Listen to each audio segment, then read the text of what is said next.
it's great to see you. Thanks for joining back in for another great cooking episode. I am back from vacation. We had a wonderful time and I'm just ready to share a wonderful recipe with you that I got from one of my new friends down south in Florida. Her name's Laura and she's actually in my cookbook. She makes a phenomenal banana bread recipe that's in there that you definitely want to try it out. Those of you who haven't got my cookbook yet, you can hop right on over to the website and grab one. And I'll show you that link a little bit later in the program so that you can hop over and order it. But there's lots of great recipes in there and Laura has one in there. And a big shout out to her for sharing me this recipe. And this one is called Georgia cornbread. Now it's not a regular cornbread recipe. You won't use this as a regular cornbread like with a meal or anything. It's more of a dessert. So you can definitely plan this for a great dessert with your friends and family, and it's just so delicious. I had to make it. So thank you, Laura, for sharing that recipe with me. I'm so excited. So let's go ahead and get started. So I've got my stand mixer here fit with a paddle attachment, and if you just have regular beaters, you can use those too. I just love my stand mixer because it just takes a lot of the arm work out of it, okay? So paddle attachment, regular stand mixer is what I have here. And I'm gonna go ahead and I'm gonna start with the eggs. Now I have 4 large room temperature eggs. And remember I've said before, if your eggs are not room temperature, you can just go ahead and put them in some warm water for like 5 minutes and it warms right up and they're perfect, ready to go. So I've got some large eggs here and they still have some, I just got them at the farm. So they have still some little bit of feathers on them. So I wiped them off really quick, but the good thing is if you get them from the farm and they haven't been cleaned yet, you can store them at room temperature. The minute that you wipe them off and wipe that, wipe all the feathers and the stuff off of the outside of the shell, then you want to refrigerate them. But you can store them at room temperature until you do that. So good tidbit right there. Okay, so I've got 4 large eggs. These were the biggest ones that I had. And I'm just gonna give them a quick whisk with a fork just to kind of combine the yolks and the whites together, just so they start to combine a little bit. And they're at room temperature, so they are really easy to mix together. So that is good to go. That is gonna go right into the mixer. And then what we're doing is we're combining like all the wet stuff together along with the sugars. And we're gonna mix that well in our stand mixer until it's nice and fluffy, okay, or a lighter color, all right? So 4 eggs went in here. Now I'm gonna add 1 cup of vegetable oil, all right? So I've pre-measured that. That's gonna go right into my mixer as well. So 1 cup of vegetable oil goes in there. And then 2 types of sugars. We're gonna use regular white sugar and brown sugar, and you're gonna need 1 cup of each. 1 cup of regular white granulated sugar, and that's gonna go right in there as well. And then to that, I've already measured out 1 cup of brown sugar. Now this is homemade brown sugar. You can use the store-bought, whatever you've got, light or brown, works completely fine. My homemade sugar tends to be more on the brown side because I like a little more molasses in it. So I've got a great recipe for that in my cookbook as well. So you've got little kind of helpful hints at the end of the book, like how to make your own buttermilk, how to make your own brown sugar, what's a good substitute for different things. So it's a great resource as well. So those ingredients are in here and they're ready to go. I'm just gonna start it on low and I'm gonna slowly incorporate that just until things are combined, and then I'm gonna turn that right up on high and I'm gonna let it beat for a good probably 3 minutes. Okay, so we really want that nice and fluffy. So when I come back, we're gonna add just a couple more ingredients. I've preheated my oven to 350 degrees. That's what you want. And you're gonna bake this in a 9x13 baking dish, all right? So this is ready to go. I'm gonna turn it up to high and we'll see you in just a few minutes. Okay, we're back. This has been mixing just a few minutes and it's nice and light brown in color. And I'm gonna kind of show you what it looks like just so that you have an idea of how smooth and creamy that comes out. So it's a nice light brown color. So that's what you want. Kind of like a tan, just a real creamy, almost like a coffee look, coffee with cream. So That's what you want. You've got the eggs really well incorporated. The sugar is all nice and creamy now, so you don't have to worry about any like extra granulated parts in it. So we have got this all ready to go, and now we're ready for the dry ingredients. Now all you need for dry ingredients is a couple of things. 1.5 cups of self-rising flour. Now if you don't have self-rising flour, that's okay, you can make it yourself. And what you do for every cup of self-rising flour, you add, to substitute it, you do 1 cup of all-purpose flour, okay? And then you do 2 teaspoons of baking powder, all right? Or 1.5, between 1.5 and 2. Sometimes I do, if I have to split it, then I go a little bit, like 1.5 cups we're gonna need, so I would do just a hair less than 4 teaspoons of baking powder. I may do like 3. And then just a pinch of salt is all you need for every cup. So a couple pinches is what I threw in here for salt, and I did 3 teaspoons, you know, kind of a little bit rounded teaspoons of baking powder and 1.5 cups of all-purpose flour. So I kind of made my own self-rising flour. I didn't really have any on hand, so that is the substitute for self-rising flour. So I'm gonna go ahead and I'm gonna put this stand mixer back on just speed number 1, just the stir speed here. So nice and low, and I'm gonna slowly incorporate the flour into the mix.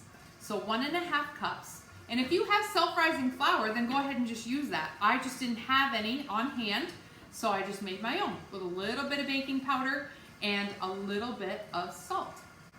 Now I have just a little bit left. I'm gonna kind of put it in there.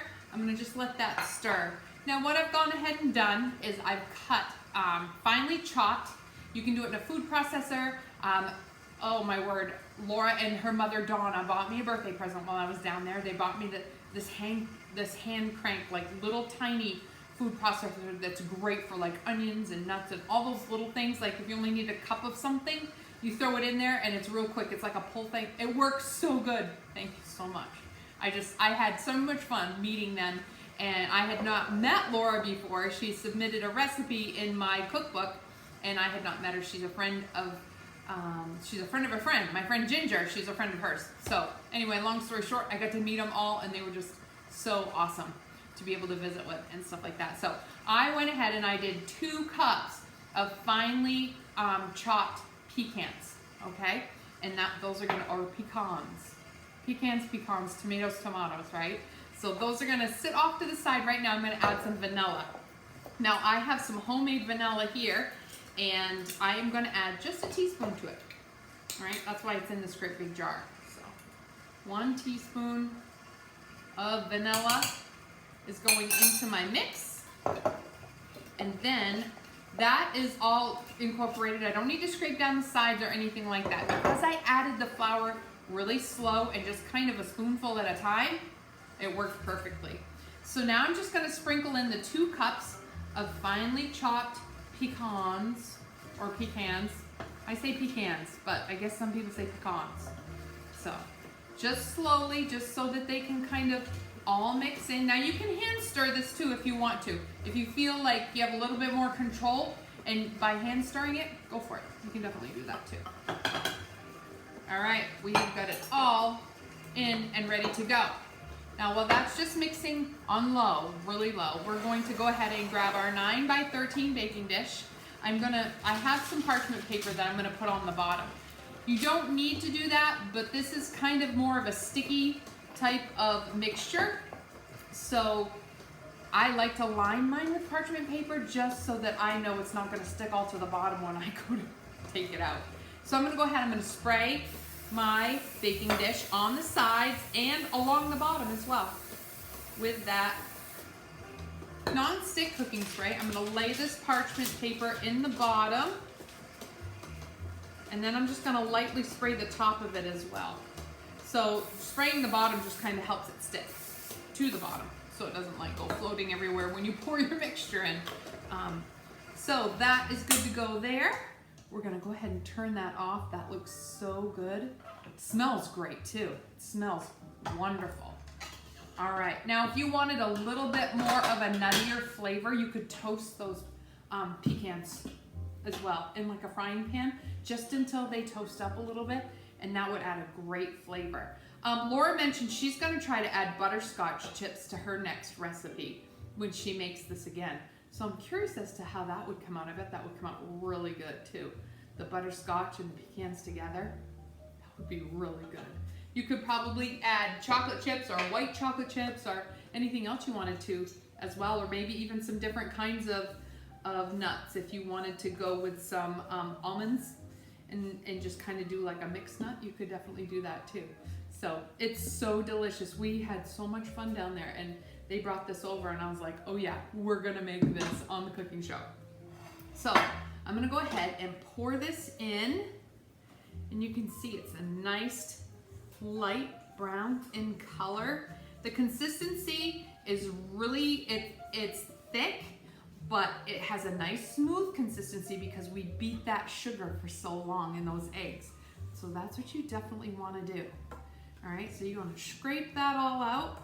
Now, again, I have preheated my oven to 350 degrees. That's the degree you want to cook this on.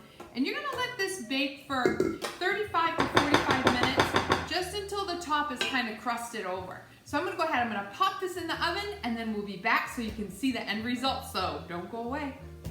Hey everybody, we're back. It was about 45 minutes in a 350 degree oven, and it had a nice golden crust on the top, and I did insert a toothpick and it came out fairly clean, so I knew that it was done.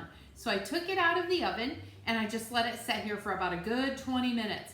So you can see that the middle has crusted up nicely, and it's kind of not caved in, but when it comes out of the oven, it's gonna be like nice and rounded. But after it starts to cool, it settles back down because this is a nice dense dessert that is just so good. So I'm gonna go ahead and cut into this so you can see how delicious and how lovely this comes out. Now these are great for anything, for a party, for dinner, a little scoop of maybe some, I love maple walnut ice cream, and that would be good, or even butter pecan ice cream would be good with the pecans that are already in here. So I'm gonna go ahead and you just make little slight cuts around it, and then if you needed a little spatula you could, but with that parchment paper on the bottom, that lifted right out. Now you can see this is nice and fluffy, but it is a little bit dense, but it's really fluffy in the middle. This dessert is just phenomenal. You will definitely want to have this. It's super, super easy to do. Like I said before, if you don't have self-rising flour, just make a little bit of it yourself. But it is just so delicious that you won't want to pass this up. So I hope you like this recipe. Don't forget to like, share, subscribe to that YouTube channel if you could. And hop on over. Mother's Day is coming right up. You definitely want to grab a cookbook. Dee'sPantryCookin.com. Go right on there. Order yourself a cookbook. Order one for your mom or for your daughter or your sister or your grandmother. They make perfect gifts. And I hope you really like this recipe. Again, shout out to Laura for the share. Thank you so much. It was great to meet you guys, and we can't wait to come back again really, really soon and see you guys. So thanks for tuning in, and we'll see you guys next time. And don't forget, whatever you do, you make it with love. We'll see you next time.